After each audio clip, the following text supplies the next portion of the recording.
Connaissez-vous le lien entre les émotions, le mindset et votre capacité à perdre du poids d'une manière durable? Dans cet épisode, vous allez découvrir les stratégies puissantes pour explorer ce potentiel intérieur. Donc restez avec nous parce que cet épisode pourrait bien changer votre vie. Vous voici dans le podcast 100% soi, la perte de poids de l'intérieur vers l'extérieur avec Kasia Olejnik, coach depuis 2013. Ce podcast est dédié aux femmes qui souhaitent perdre du poids, retrouver la confiance en elles, adopter des saines habitudes alimentaires et trouver l'équilibre entre le corps et l'esprit. Préparez-vous à vous connecter à votre véritable potentiel et à embrasser une vie épanouissante où vous vous sentez bien dans votre corps et dans votre esprit. Installez-vous confortablement et c'est parti pour l'aventure. Afin de ne pas dépasser un temps de podcast de 30 minutes, j'ai décidé de scinder cet épisode en deux parties. Alors aujourd'hui, on va voir les impacts profonds des émotions sur nos comportements alimentaires et aussi les croyances courantes liées à votre perte de poids. Dans le prochain épisode, je vous donnerai toutes les techniques afin de changer ces croyances et mettre en place des techniques puissantes pour vous libérer et atteindre tous vos objectifs. C'est parti, commençons par comprendre l'impact profond des émotions sur votre comportement alimentaire. Est-ce que les émotions jouent un rôle dans la prise de poids? La réponse est oui, et voilà pourquoi. Les émotions, effectivement, elles peuvent conduire à des comportements alimentaires qui sont impulsifs. C'est prouvé par des centaines de femmes aujourd'hui dans ma communauté. Mais si vous ne savez pas encore, si vous mangez les émotions, voici quelques exemples qui pourront vous le confirmer.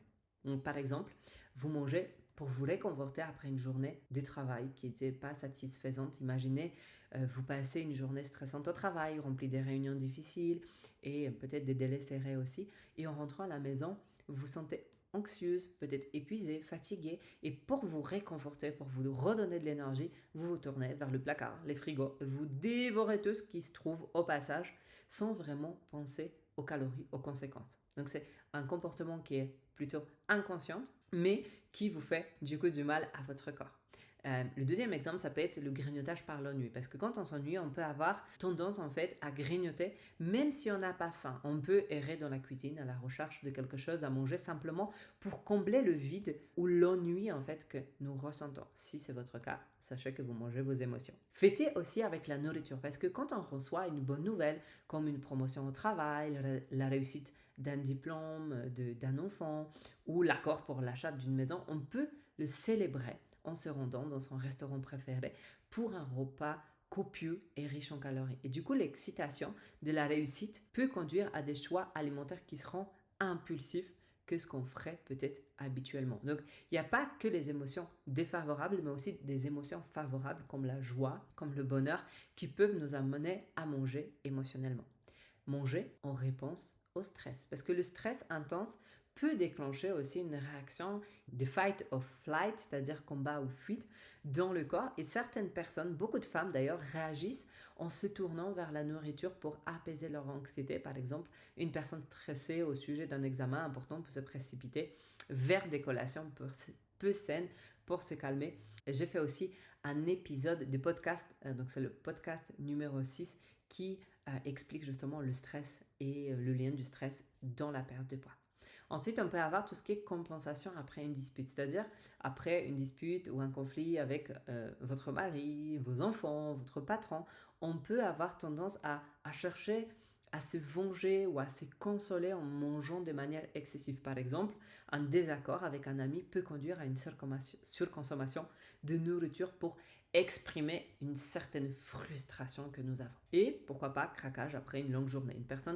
Une femme en fait qui a vécu une journée épuisante peut se sentir émotionnellement épuisée et justifier un excès de nourriture en disant qu'elle mérite de se faire plaisir.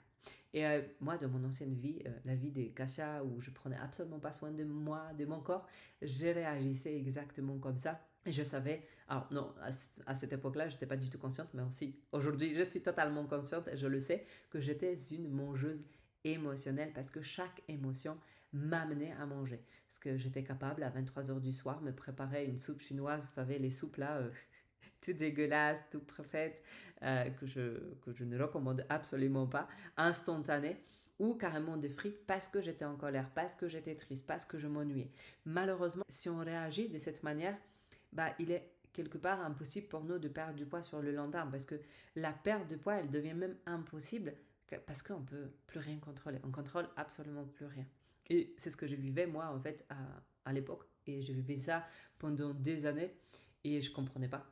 Jusqu'à qu'un jour, je fasse la découverte du développement personnel et que j'ai pu guérir toutes les blessures qui m'amenaient à manger. Donc maintenant qu'on a compris l'importance finalement de nos émotions, on va parler des croyances limitantes qui peuvent entraver votre succès de perte de poids. Minute papillon, juste une petite pause dans l'épisode pour te dire que tu n'as pas besoin de prendre des notes.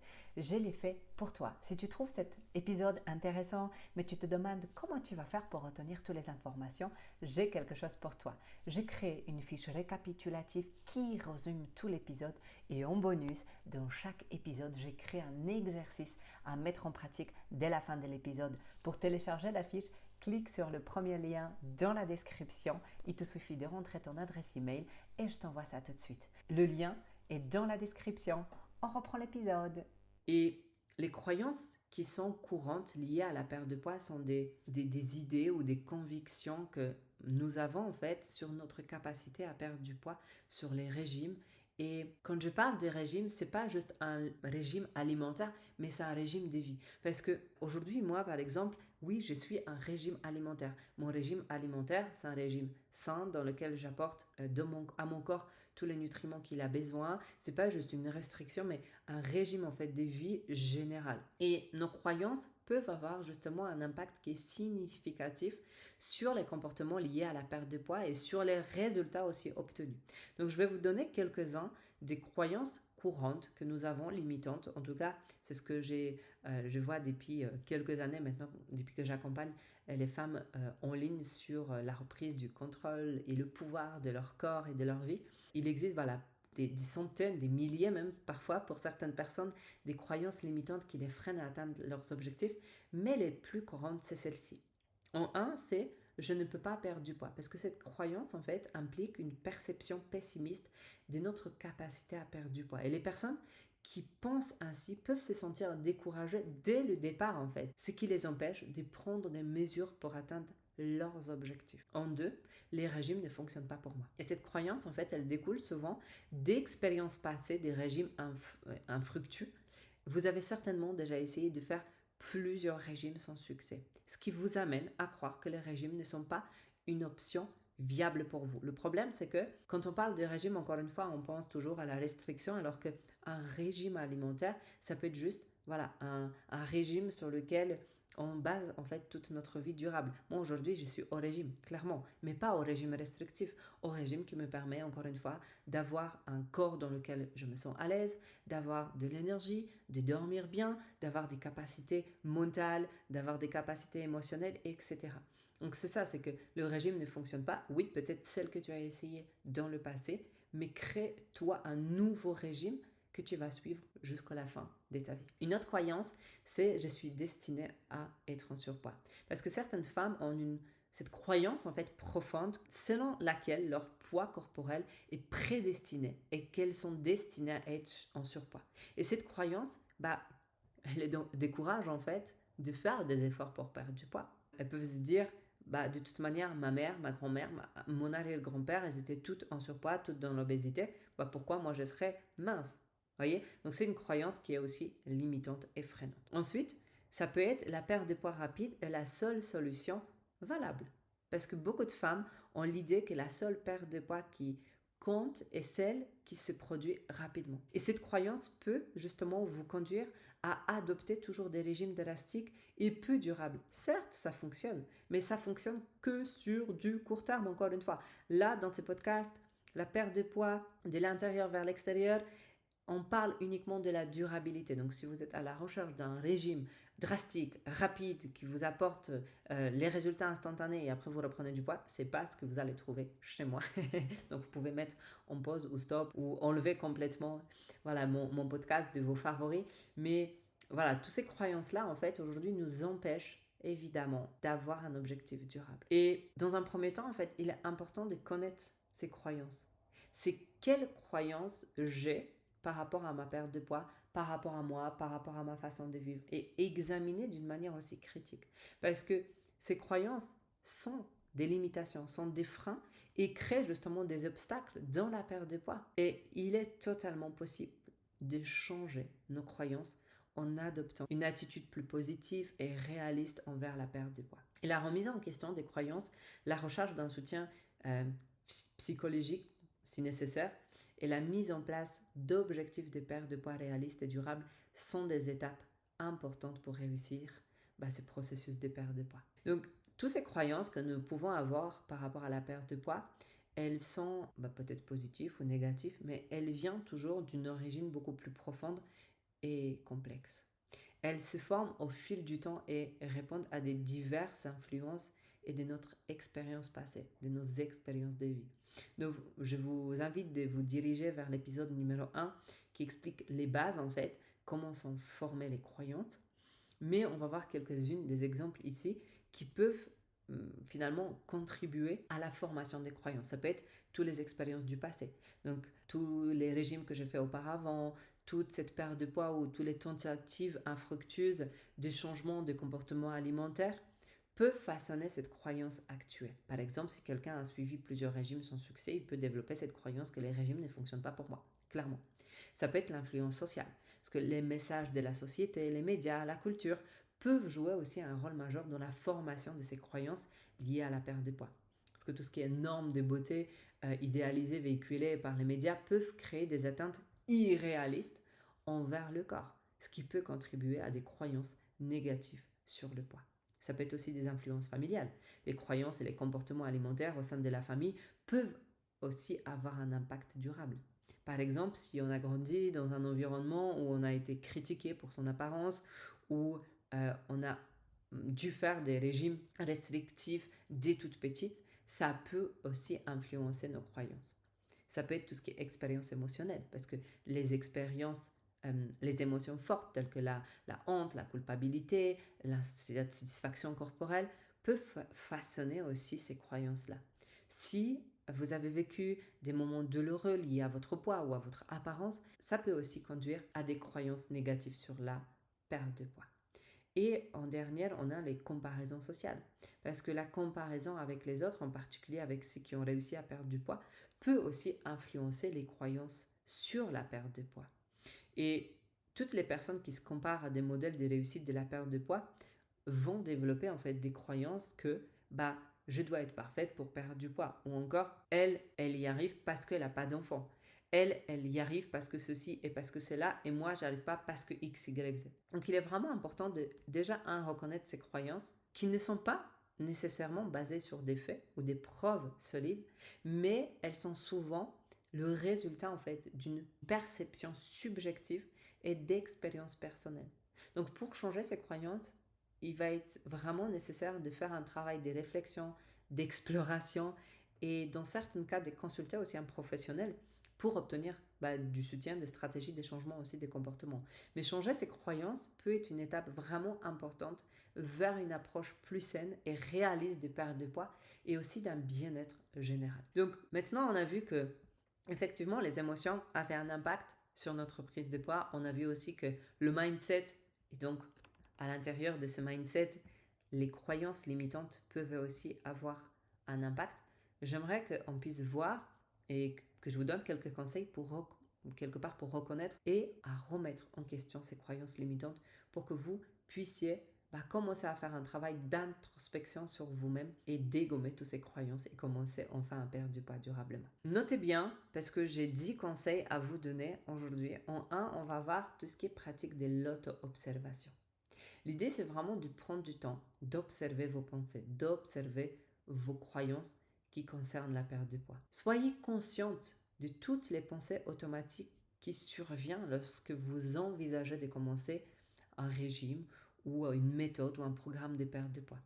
Et si c'est nécessaire, notez-les. La deuxième étape, ça sera de examiner l'origine en fait de ces croyances. Donc à partir du moment où vous avez commencé à pratiquer cette auto-observation, on va examiner en fait l'origine de ces croyances. Le but, c'est de comprendre d'où est-ce qu'elles viennent ces croyances-là. Est-ce qu'elles sont basées sur vos propres expériences du passé? Est-ce qu'elles sont basées sur des influences sociales, des normes de beauté, des messages familiaux? L'identifier en fait la source qui est potentielle de cette croyance pour mieux la comprendre. Est-ce que c'est parce que ma maman, elle disait toujours cette phrase que je me la répète moi aussi? Donc du coup, c'est pas un fait, c'est juste une croyance qui vient d'un message de ma maman parce que je l'ai entendu répéter pendant des années. Ensuite, en troisième point, évaluer les preuves. Demandez-vous si cette croyance ou si ces croyances, puisque normalement il y en aura une liste longue comme le bras des croyances, que on a toutes des croyances et c'est tout à fait normal, c'est tout à fait ok. Est-ce que du coup elles sont étayées par des preuves solides? Parce que, encore une fois, une croyance, la plupart du temps, une croyance en fait, c'est une perception que nous avons.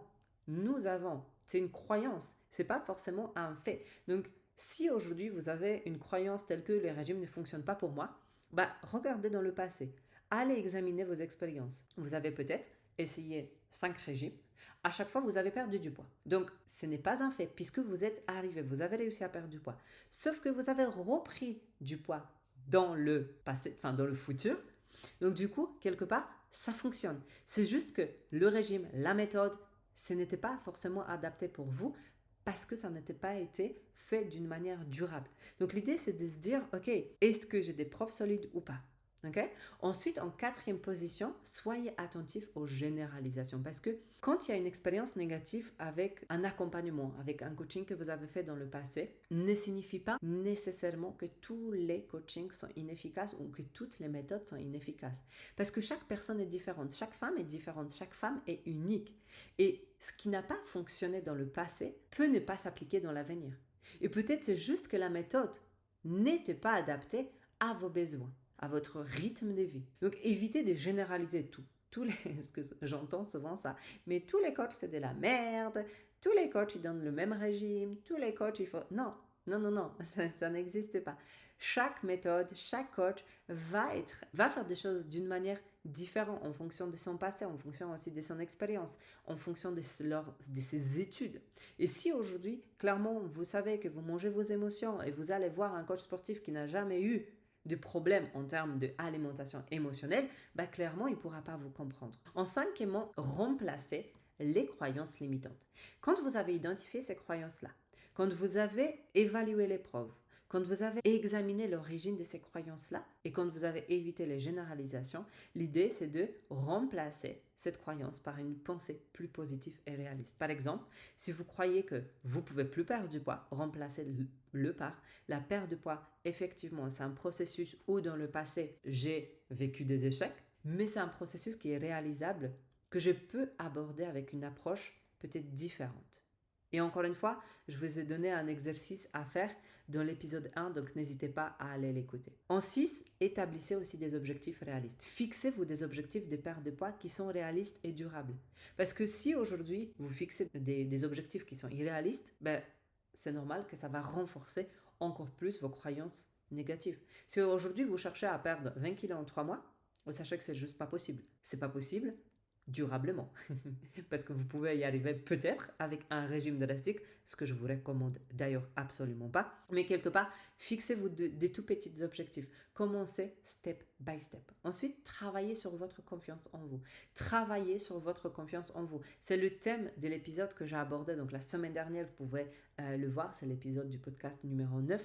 Mais votre capacité à croire en vous, votre capacité à atteindre vos objectifs, votre capacité à avoir de la confiance en vous, va vous aider aussi à dégommer toutes ces croyances limitantes. Éduquez-vous. Apprenez davantage sur la nutrition, sur la santé, sur les stratégies de perte de poids saine, d'une manière plutôt holistique. Parce qu'une compréhension globale et accrue de cette perte de poids, en fait, de comment ça fonctionne, va aussi vous aider par la suite à vous sentir beaucoup plus dans le contrôle dans votre parcours de perte de poids. Le 9e point, c'est pratiquer aussi cette bienveillance envers vous-même. Soyez gentil envers vous-même. Parce que oui, la perte de poids, c'est un processus qui peut être difficile pour beaucoup de personnes. Mais il est important de ne pas se critiquer. La bienveillance va favoriser un changement positif. Ça ne sert à rien que vous dites tous les jours « je suis grosse, je suis moche, je suis dégueulasse ». Ça ne va pas vous aider dans la perte de poids. Et si petit à petit, vous commencez à avoir un peu plus de bienveillance envers vous, avoir plus d'amour envers vous, vous allez voir que les choses vont changer et ça va être beaucoup plus facile par la suite pour vous. Et en 10e point, consultez en fait un professionnel. Faites appeler à une personne qui a des compétences, qui est capable d'aller chercher à travailler avec vous toutes ces croyances limitantes. Et d'ailleurs, ce qu'on fait aujourd'hui dans l'accompagnement Renaissance. Donc, n'hésitez pas à me contacter moi si le lien passe, mais vous avez d'autres professionnels aussi qui peuvent vous aider dans cette démarche de perte de poids durable. Et sachez que le processus de remise en question des croyances limitantes et freinantes doit se faire progressivement. Et il va vraiment ouvrir la voie à un changement de comportement beaucoup plus sain et une meilleure qualité de vie. Donc, dans le prochain épisode, je vais vous donner mes techniques secrètes pour changer votre mindset et transformer toutes vos croyances. Alors, on se retrouve la semaine prochaine et n'oubliez pas de mettre un 5 étoiles sur votre plateforme d'écoute préférée et n'hésitez pas de me poser des questions, pour me donner des suggestions ou juste pour me dire comment est-ce que vous appréciez ou pas d'ailleurs ces épisodes du podcast. Donc vous pouvez venir me voir soit sur YouTube, soit sur Instagram, Kassiorlenik-du-bas. Donc je vous dis à très très bientôt sur le prochain épisode et jusque là, prenez soin de vous. Ciao ciao.